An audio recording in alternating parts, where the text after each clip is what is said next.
Alas, final and official lineup for CV League. Walang fill-on players pero may favoritism na naman si Coach De Brito.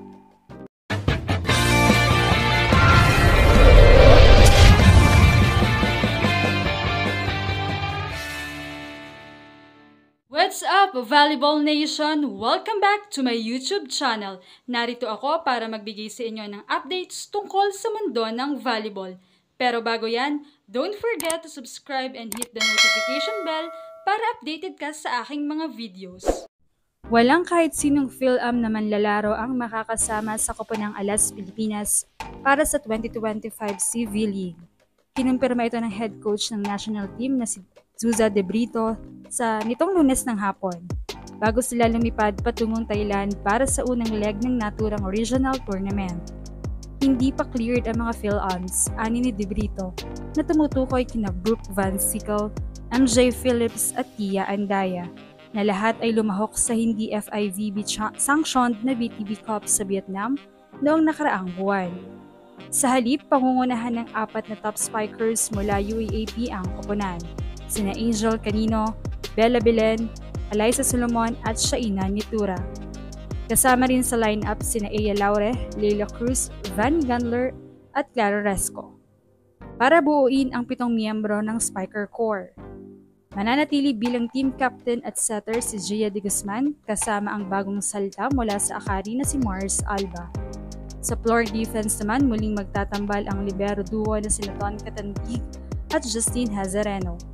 Parehong naglaro rin sa 2025 VTB Cup.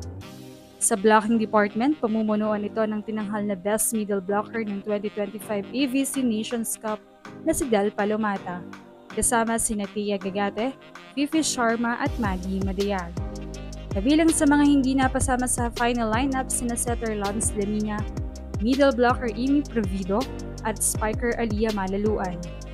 Hindi rin nakasama ang 3 fill-am na sina Van Sickle, Phillips at Andaya dahil hindi pa kompleto ang kanilang mga papeles sa FIVB para makapaglaro bilang full-fledged local sa national team. Wala rin sa lineup sina libero Janierva at setter Julia Coronel. Bagaman binubuo ang lineup ng mga players na nagpakitang gilas at may pinatunayan na sa international stage, ay hindi pa rin maiwasang magkomento ng mga fans. Ayon nga sa kanila, mas okay pa si Provido at Malaluan kaysa kay Aya Laure at Palomata. Tapos si Loresco sana naman magamit, inilaline up din naman ginagamit. Hindi man lang sinugalan si Provido. Bakit nandyan na naman si Aya na puro error? Si Gandler talaga ipipilit na naman? Dear bashers and critics, Team Alas Pilipinas po ito, hindi popularity contest.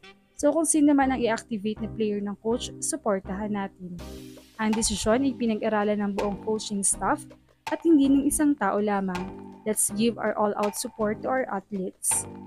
Dagdag pa sa isang komento. Sa kasalukuyan, nasa ika-47 na pwesto sa buong mundo at ika-8 sa Asia ang ranggo ng Alas Pilipinas ayon sa FIVB. Ang Leg 1 ng CV League ay gaganapin mula August 1 hanggang 3 sa Thailand, habang ang Leg 2 ay mula August 8 hanggang 10 sa Vietnam, kung saan may nakatayaring FIVB World Ranking Points dito. Kaya naman, anong masasabi niyo dito? Leave a comment below. Thank you for watching and don't forget to subscribe.